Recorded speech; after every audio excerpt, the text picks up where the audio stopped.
feed your chicken? No. You skipped the part. Oh, I'm sorry. How do you house your chicken? We have this. You have a script. A script to go by. Okay. How do we house our... You said that. Yeah, how do you house your chicken? How do you...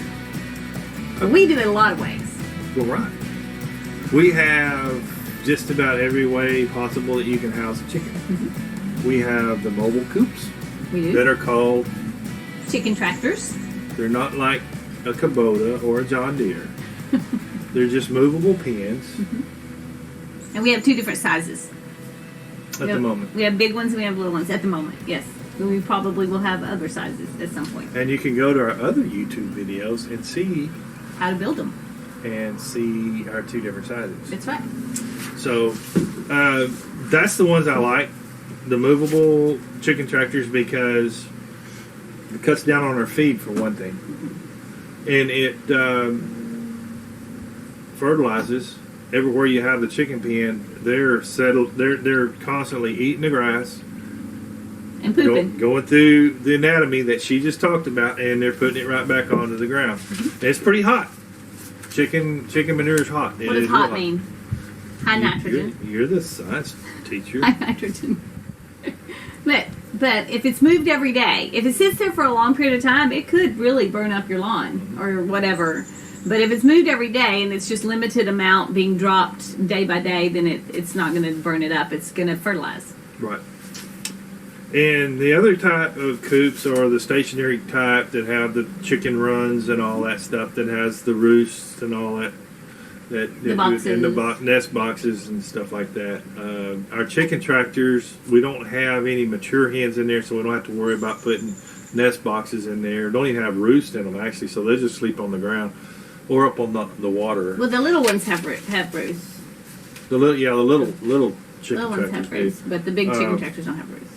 Yeah, so those out there they kind of huddle together and they're fine. They're fine. So we have the big stationary chicken coops. We have 2 of them. We have one out here that has ducks in one side and chickens in the other, and then back in our farm zoo, we have the chicken Taj Mahal. It's beautiful, and but they have boxes and roosts and everything in there, but they're in one place all the time, and they don't even, they don't even get to get out very much, and so I don't like that so much. But they have lots of space. They have lots of room. They're clean, But over here they get out, but we have to protect them, and we'll talk more about that later. And you're talking about space. It's good to have at least 4 square feet per bird. So whatever kind of enclosure you build for them, take into consideration that you want to have at least the 4 foot per bird. Now, these super farms and stuff that raise these broilers and they raise these egg layers and stuff, they don't really go by that rule. No. And they're crowded. They're super crowded. But you want to have a happy chicken. Everybody wants a happy chicken. Right. I want a happy chicken. We have happy chickens. Okay, we have lots of happy. them. And I know in my head... Have you ever seen a chicken smile? I haven't thought about it. I think the turkeys smile sometimes. They look like they do, but I don't think the chickens smile. But in my head, what I always wanted, I know a lot of people dream of the little house and the chickens just roaming out in the yard and just scratching and eating. And that's beautiful and that's wonderful. And if you can do that, that's fabulous. But not everybody has that opportunity. If you're in town, you need a little more control. Not that especially if you can clip their feathers, then you could let them run in your backyard a little bit. If there's neighborhood cats, if there's neighborhood raccoons, if there's neighborhood dogs that get into your yard, then you have a problem. And so those are the things you have to worry about. If you live out in the country like us, it is a predator situation. We have to continually... I think a chicken is on the bottom of the food chain for everything, including... We have to continually protect them from the predators. And I think frogs eat chicken, don't they? No, they don't. I mean, there's some big ones like in South America. I thought frogs ate chickens because that's why they taste like chicken. No. There's some in South America that probably could, but none of our frogs are going to eat our chickens. We don't have to worry about that. Well, but the other night... Frogs may not, but everything else does. In the middle of the night, we hear a chicken screaming, and the next morning we come out and there's feathers laying beside the pen. They didn't get her, but but they sure got some of her. They got some of her feathers. So, and it was a raccoon that reached underneath the pen and was trying to pull that chicken out. So we have to constantly be concerned. So where you live, again, are you in the city? Are you in the country? What is your predator situation? What do you want to do with that? Is it going to be a stationary pen or is it going to be a mobile pen? Do you want them to walk around your yard and mow for you? Do you not? Housing. There's lots of options, and so make the best choice for you. And we'll get back onto the predators. Yeah, in a little bit. In the next segment. Okay. In a future segment. Now, what do you feed your chicken? Feed. As little as possible. As little as possible. I starve my chickens. No, that's not what I'm saying. I'm saying we feed stuff we have to pay for as little as possible. Oh, we want them to eat free stuff. Exactly. I don't want. If you're in chicken business, the least amount of feed that you can feed them, and they're happy, and they get the rest of their feed naturally, the better off you'll be. There are people that buy chickens and then they spend tons of money on feed. Right now, if you go to our feed store, I think it's about $13 a bag of feed. That's 50 pounds. And when you have as many chickens as we do, you go through a lot of feed. A lot. If that's all you're going to feed them. There's a mosquito. Get it. I can't see it. Where's the chicken when you want it? Anyway, back to the feed. If you're raising chickens for to eat, strictly to eat, you'd more of a corn base, more corn. It helps them grow off quicker. If you're into the business of trying to make money off of meat birds, if you're trying to raise them quick, a more of a corn-based feed, I would recommend that because corn makes them grow super quick. Now, there you go again with the fact that they can outgrow their legs, and that's prevalent sometimes in turkeys too. Turkeys, especially the broad-breasted whites, they will grow really white. In fact, the butterball turkey that you buy from this, I just gave them a plug, didn't I? Yeah, don't do that. They should give us money.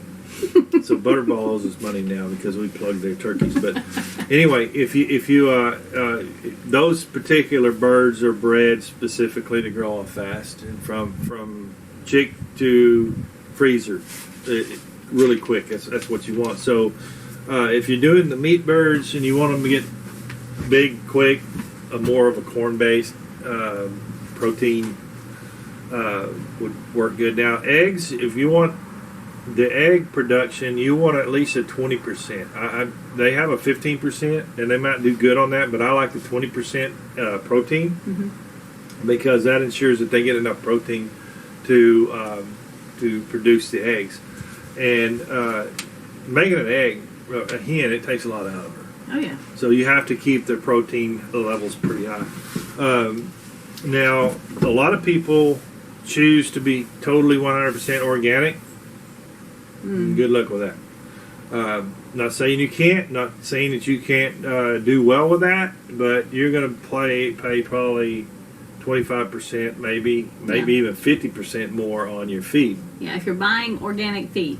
It's going to be very expensive. So and that's fine if you have customers that want to pay the $8, $9 a dozen eggs. So I mean, and I'm just being honest. Right. Now there's people. But it's not that you can't get healthy food otherwise. Right. But yes, if you want it to be like certified organic and all that, then So.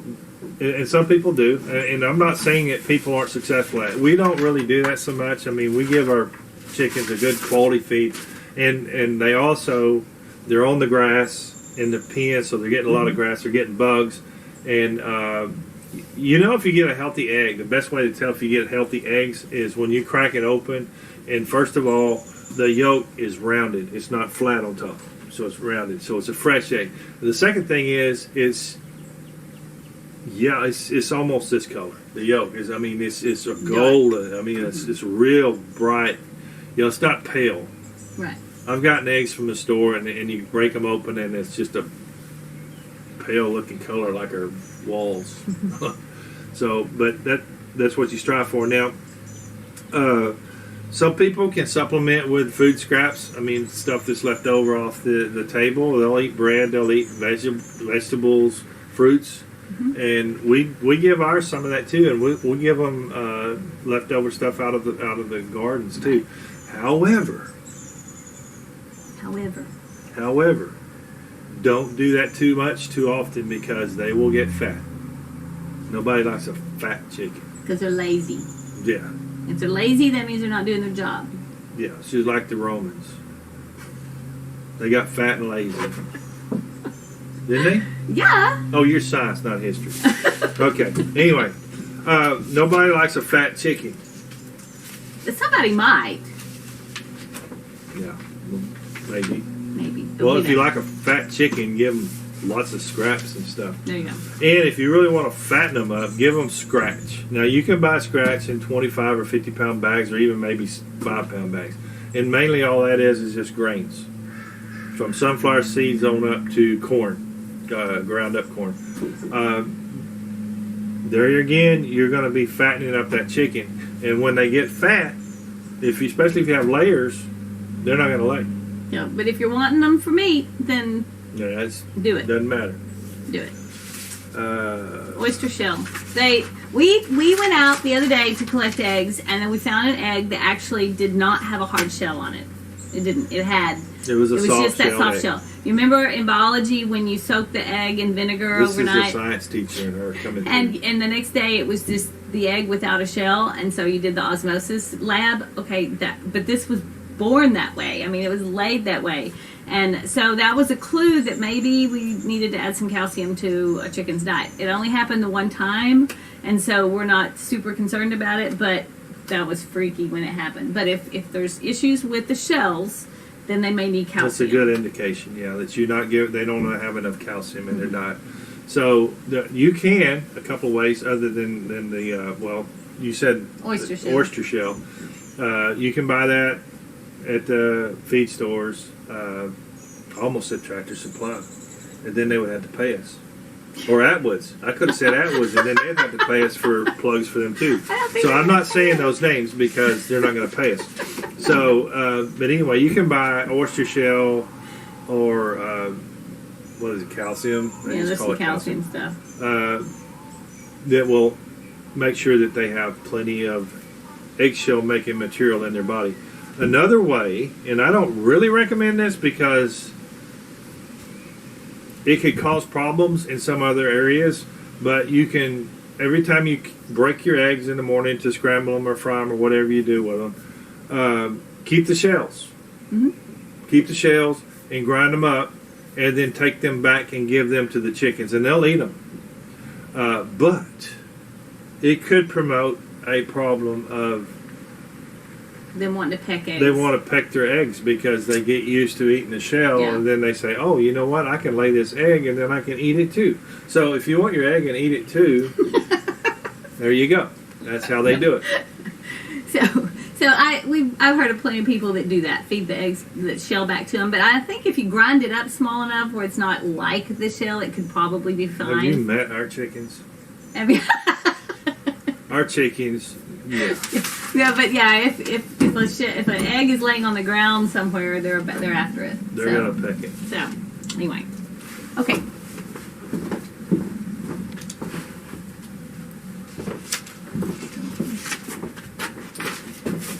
All right. What's next? Well, free ranging, but we've already talked about free ranging. Free ranging. That's where you do not pay for ranges. No, it's where your chickens just run amok. Oh. Free ranging. Oh yeah, that's what it says. Run amok. But free ranging is a sweet. I thought it was a government program where you could put them on government ground. No.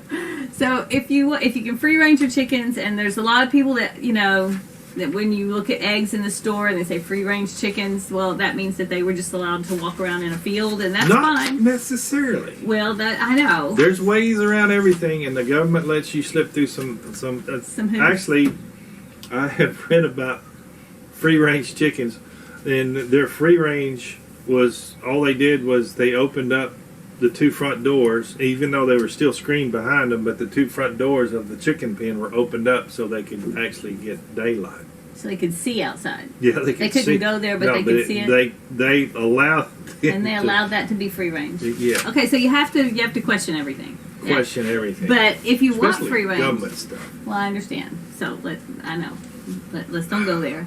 But free range, of course, your number one problem is going to be varmints. We've already talked about this. The neighborhood cat, the neighborhood dog, predators.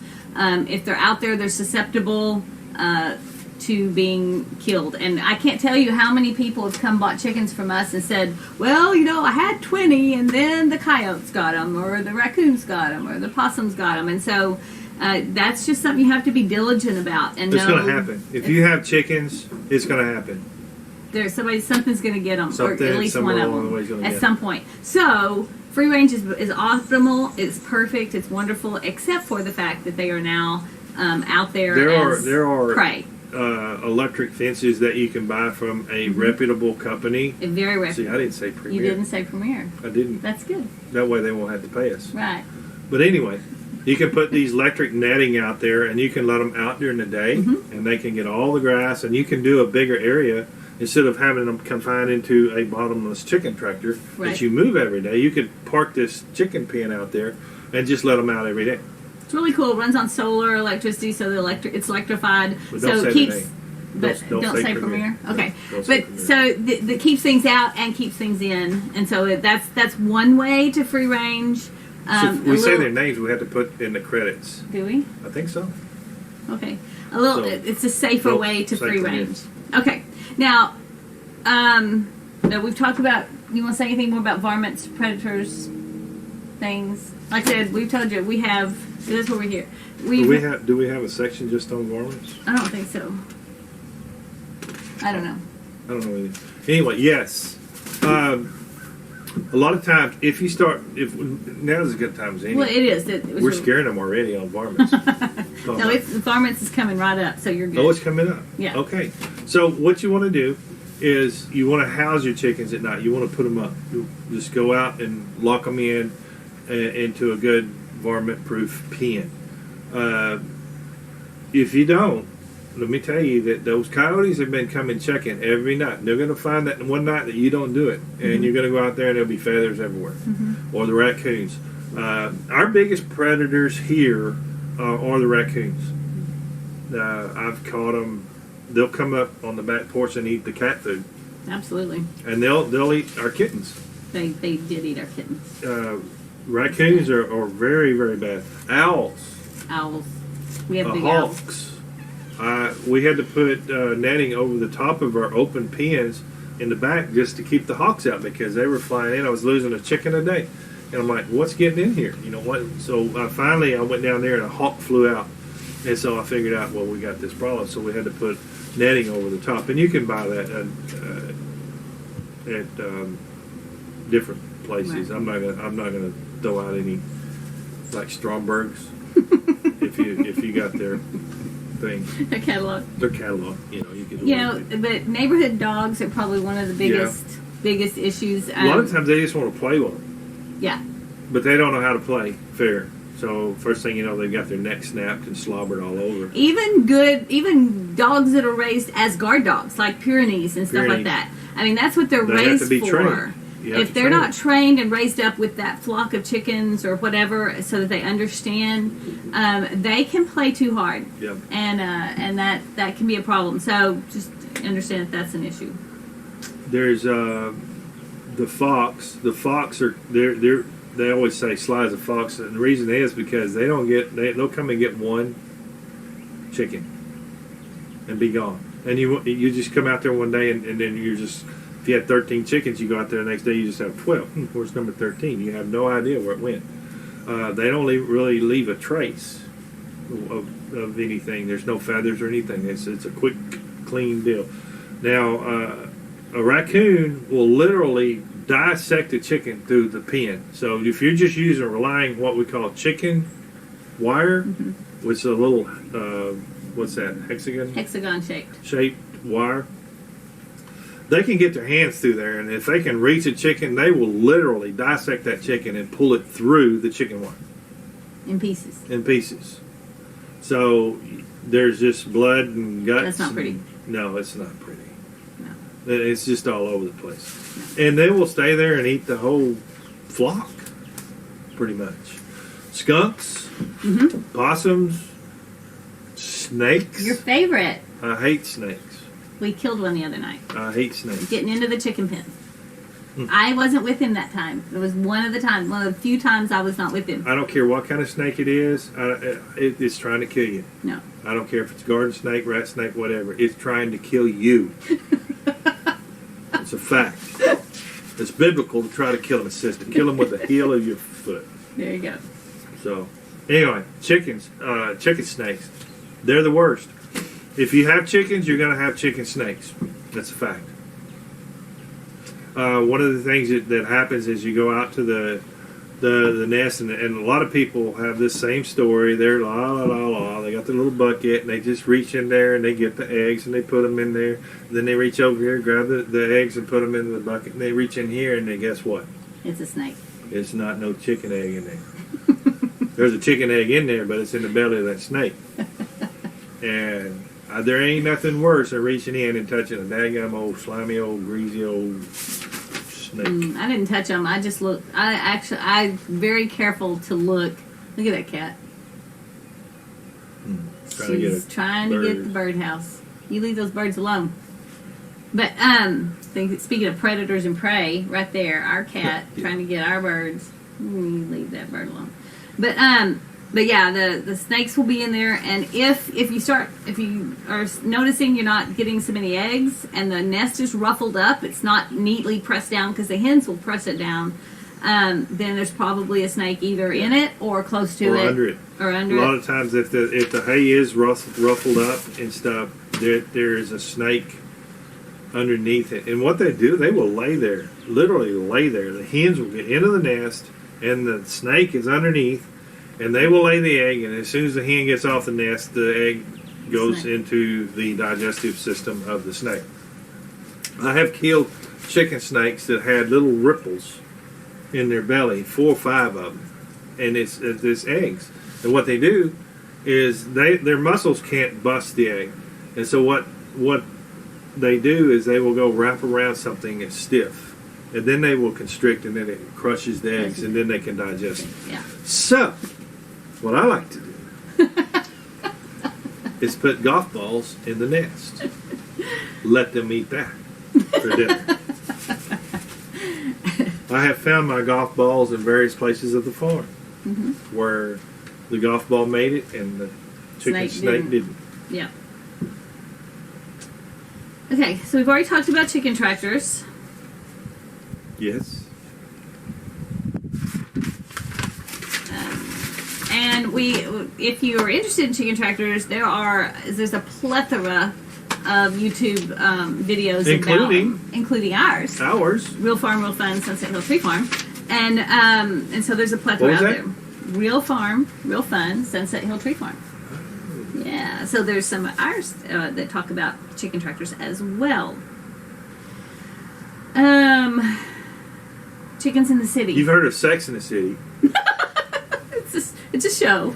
Yeah, and they owe us now. We'll have to put that in the credits. Chickens in the City. Say it. Chickens in the City. There's a dead mosquito. You got it. It can be done. Yes. Different cities have different ordinances, different restrictions, different requirements. Sometimes based on the size of your yard or where you are.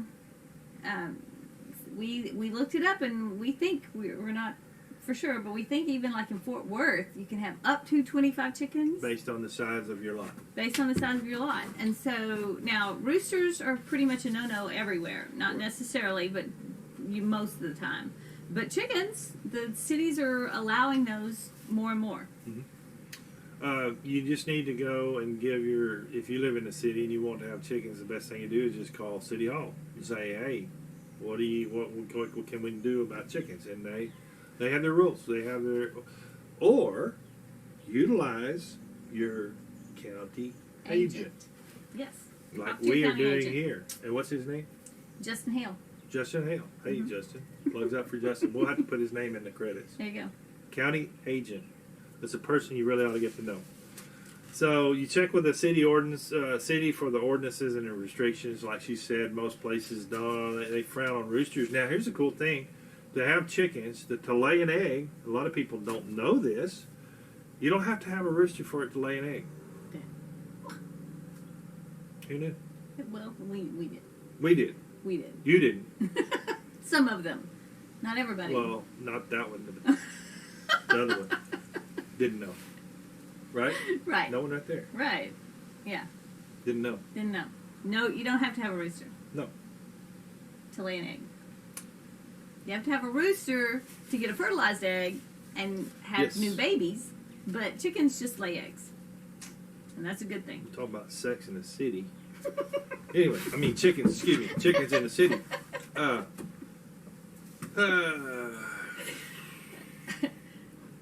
Where we at? Chickens do not have to have a rooster for breeding in order for it to lay eggs. We just went over that. Just went over that. Number of chickens, we already said that. We already talked about the 4 square foot rule for the coop. So if you're going to get a coop from a farm supply store, pay attention to how many chickens can go into that coop. If you get too many in there, they get bored and they can start pecking each other. Now, a lot of people didn't know, especially that person right over there. Okay. Didn't know, the one that didn't know that you didn't have to have a rooster. Mm-hmm. That person didn't know that chickens are carnivorous. Oh, yeah. They will eat meat. Yeah. So if you have too many in a pen and they get bored or they feel, I don't know, whatever, they feel anxious because there's confinement issues, and so they will start pecking each other, usually around the tail first. They start at the tail. And they'll start pulling tail feathers out first, and then they get blood. Then they get a taste of blood. Once they get that taste of blood, that's death to that chicken. So if you ever go out to your pen and you see that the tail feathers mainly, or around the head, have been plucked out and there's blood, go ahead and remove that chicken. Yeah. And put it in its own pen, kind of like sick bay, because if you don't, you're going to go out there and it's completely gutted and everything. Yeah, And they will flat eat it up. So you have to be careful with that. Okay, wing clipping. How to clip the wings. If you have a backyard and you could turn them loose in that backyard, and you're going to use your backyard, say you live in the city, and you really don't have any dogs or cats or problems like that, and you want to just turn them out in your backyard, but they're going to fly. Chickens, that's what they do. Even though the fat ones, you think, well, they're too fat, they're not going to fly. They can fly.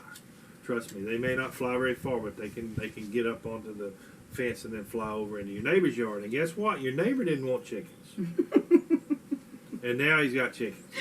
So that's where the problem comes in the city. But you can remedy that problem.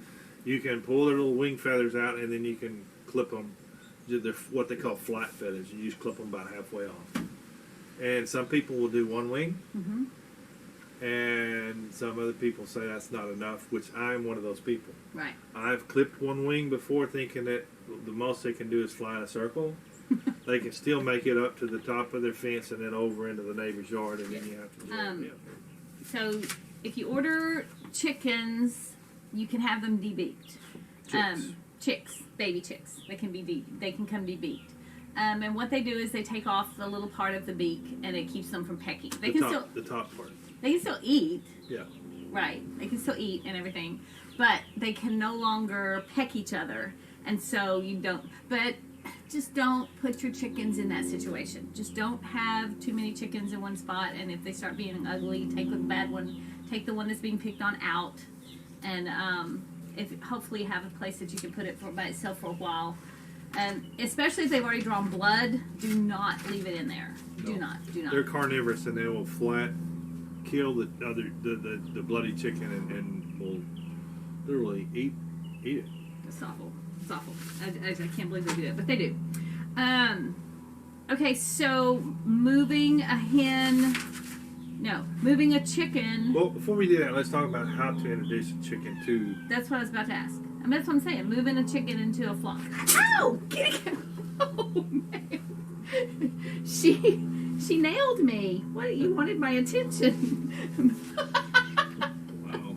She caught my knee. Okay, so moving a new chicken into a flock. If you're going to introduce a chicken, the best thing, like I was talking about a while ago, is not to put. Try to get the chickens at least the same size. Right.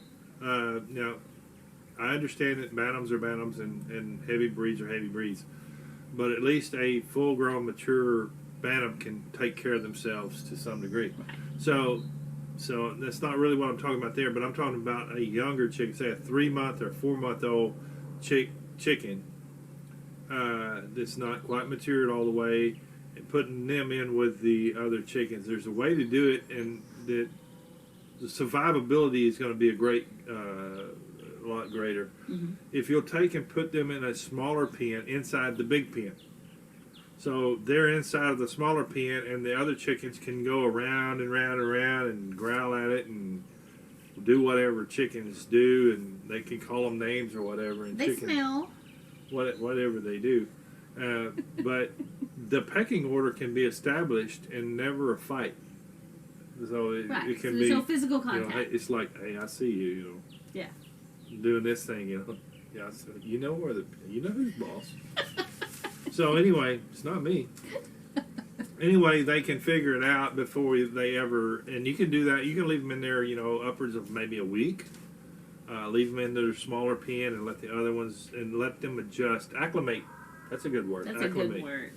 Yeah. That's a good So word. they can acclimate to each other, and then after a week, you can turn them loose and keep an eye on them. And a lot of times, a lot of the pecking and the beating and all that it's gone away. They know who's the boss.